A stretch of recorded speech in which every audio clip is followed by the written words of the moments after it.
You're tuning into Black and White Sports on YouTube. The no-holds-barred truth on sports.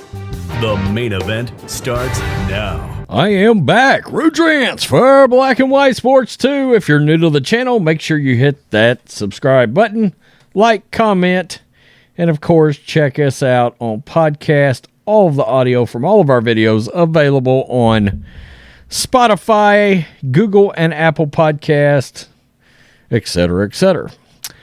So we're going to talk about Lamar Jackson. One piece of news, absolutely not surprising, I feel like, but he's not going to show up for off-season work. One thing that we need to just come out and say, it's not like Jackson couldn't use the off-season work, right? As a quarterback, as trying to fine-tune his skills as a quarterback, I mean, he needs all the reps he can get. Let's be honest here. So his contract situation is not going to help further him from an NFL pocket passing standpoint. Ben Roethlisberger, right? So we've got three athletic writers that have come out and they are talking about how Jalen Hurts' contract is going to affect Lamar Jackson. Now, just for some frame of reference so you can keep this in mind, this was just right off the top of my head, the contracts that have been given to NFL quarterbacks since the DeShaun Watson deal. Now, it originally started out, Jackson wanted the fully guaranteed deal the way that DeShaun Watson got, and the NFL league-wide owners understand that that was, one, an outlier, and two, it reeked of desperation from a train wreck franchise, the Cleveland Browns. Steve Bisciotti and other NFL owners, well, they said, we're not going to do it. All right, we're not giving that. We're not getting that train started, even if Jimmy Haslam is desperate enough to pull that trigger. Again, DeShaun Watson was completely out on Cleveland. He had publicly removed them from his list when the Browns stepped in and offered a guy with a bunch of assault charges, essentially, civil lawsuits. But we got to keep in mind, Houston detectives believed they had enough for a criminal case here. And for whatever reason, the DA didn't want to pursue that. Well, the NFL owners decided we are going to reset this quarterback market. So this is off the top of my head. Okay, Geno Smith, Russell Wilson, Kyler Murray, Jimmy Garoppolo, Daniel Jones, and Jalen Hurts.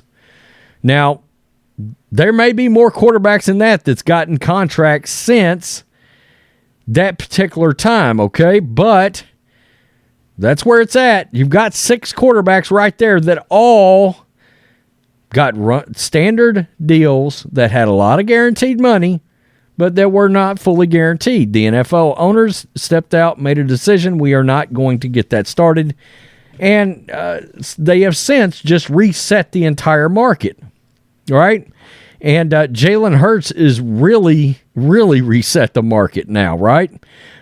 Yesterday we did a video where we talked about the fact that a young lady, a Ravens writer, went out there and looked at the specifics, and really and truly, that deal that the Ravens offered Lamar Jackson last year, per Schefter, per the great Chris Mortensen, both who reviewed the deal, by the way, as he tried to deny that he got the deal. It's not a good look for Lamar. The total value of Jalen Hurts' deal was $5 million more, but the fully guaranteed money at signing was $33 million more than Jalen Hurts just got. All right? And the total guarantees of the deal were $21 million more for Lamar Jackson's contract offer. So, man, I got to tell you, he may have made a colossal mistake. Now, there's conflicting reports out there saying that they have removed the deal from the table. Some people believe that the deal is still setting on the table. Again, Lamar Jackson has no agent, and it has greatly complicated this matter. I think it's one of the reasons no teams want to try to trade for him, and it's the reason that he didn't get a contract, frankly, right after Josh Allen. I mean, Lamar could have been banking for quite some time now. There's been estimates he's lost $50 million that he's never going to see again. I mean, it's really poor decision-making. Okay, let's get to this. This is the Athletics national NFL writers, Mike Jones, Dan Pompea, and, of course, a really damn good writer, Mike Sandow, that's been around for years and years. Goes on Ryan Russillo's show a lot. This is what they had to say about Hurts' contract, and they do get around to Lamar Jackson in this. The Eagles were smart to get this done now. The Ravens continue to haggle with Lamar Jackson. Remains to be seen when or if they'll reach an agreement. But on deck are Joe Burrow and Justin Herbert. The Eagles may have had to write a big check, but waiting would have likely cost them because of Hurts' camp would have then asked for more money, whichever quarterback got paid first. By the way, a little tidbit about Hurts. They have said since the moment he got drafted, and I did not know this, and this is pretty wild, he is the first person in the Eagles building, and he carries an old school briefcase. Now, I've said his dad was a coach. He's a coach right here, I believe, here in Texas. I mean, that's work ethic, and that's why you're seeing real improvement as a leader and as a quarterback for Jalen Hurts. Regardless of how this looks in hindsight today, it's a good deal for both sides if Hurts continues to ascend and if the contract is eclipsed by the contracts of Burrow, Herbert, or Jackson. We might look at this contract in a few years and say the Eagles got a deal. But the reality is Hurts has had only one transcendent season, and he's just 24 years old. It's difficult at this point to predict what his career will look like in a decade. It's a smart kid, okay? We're talking about a completely different brain pan than Lamar Jackson, in my opinion anyway. Sorry, not sorry. When you make that many bad decisions like Jackson has, I'm not going to compare him to Jalen Hurts from a mental standpoint. I'm just not going to do it. We need to see the full details of the contract before evaluating finer points. The 5-year structure does suggest the team would have greater long-term flexibility within the deal than, say, if Hurts had pushed for something shorter in duration. And what sort of deal and guaranteed money can Lamar Jackson realistically expect now based on what Hurts accepted? Jones, this should be an eye-opener for Jackson, because if Hurts couldn't get a fully guaranteed deal coming off a career year and an MVP-worthy season, then Jackson's prospects of landing that certainly remain bleak, if not virtually impossible.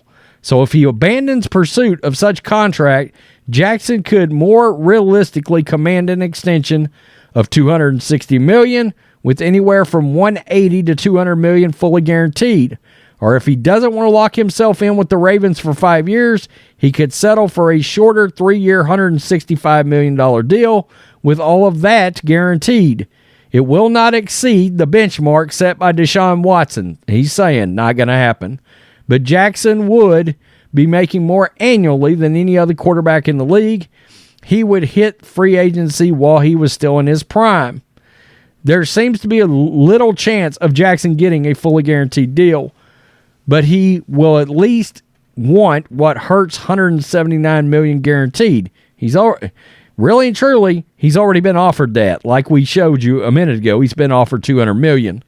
And though he has a good argument to get it, it will come down to how much leverage he has. The guess here is that Jackson probably won't put his signature on a contract that does not give him an average of at least $50 million a year.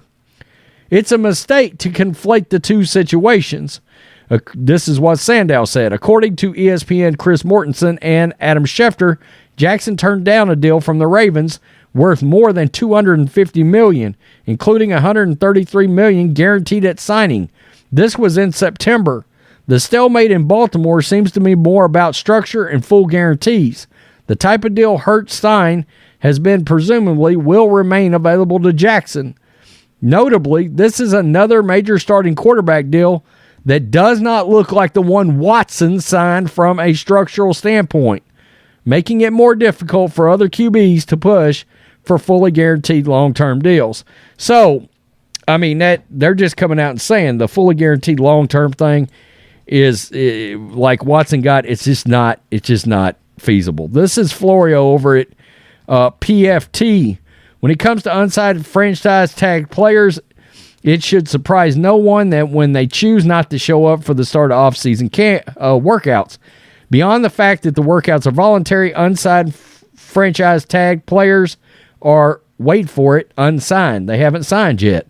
They're not under contract. They're no more employed by a team than anyone else who isn't under contract by a team. So yes, Ravens quarterback Lamar Jackson is expected to stay away. He'll most likely stay away until he signs. There's a common misconception regarding unsigned franchise tag players. While they routinely don't show up, they've not prevented from doing so. With a simple letter of protection, which would guarantee their franchise pay in the event of a serious injury, they can show up. So they're telling you, all he would have to do is sign a guarantee pay letter. In other words, we're going to pay you if you were to get hurt in the off-season program that's voluntary. Man, he could come show up. He could start working on his craft. There's an argument to be made for being there. Most players are going to work out somewhere. Working out away from the workplace runs the risk of injury that would result in franchise tag money going away for good. Exactly. Now, if Lamar goes out there and he starts working out, he gets injured away from the facility, he's fucked. I mean, there's no other way of putting it. He's screwed because he's not at the Ravens facility. It's not going to be covered, right? If that injury happens in the building, the player is covered. Then there's the Kirk Cousins approach to the extent Jackson is currently simulating the Cousins experience. 2 years of franchise tag, then free agency. Jackson should consider doing what Cousins did, accept a tender and show up. Jackson will want to have a good season, obviously, beyond the fact that he'll want to keep himself highly attractive to the Ravens and other teams. He'll want to avoid the parade of "I told you so"s that inevitably will line up if Jackson struggles in 2023. If he exercises his prerogative to skip the offseason program, training camp, and the preseason. The best approach, frankly, would be for the Ravens and Jackson to sweeten his $32.4 million franchise tender and get him in the door. Yeah, they could, and they got the ability to. It ain't got to be $32 million. Okay? It doesn't. They, if you had an agent, they could go in there and they could sweeten it up and add another $7 to $10 million if they wanted to, maybe more, just to get him in the door for 1 year. Take the onus off the contract. Now, something we haven't talked about in all this is what happens if Lamar Jackson goes out next year and sucks, or just has a mediocre season, right?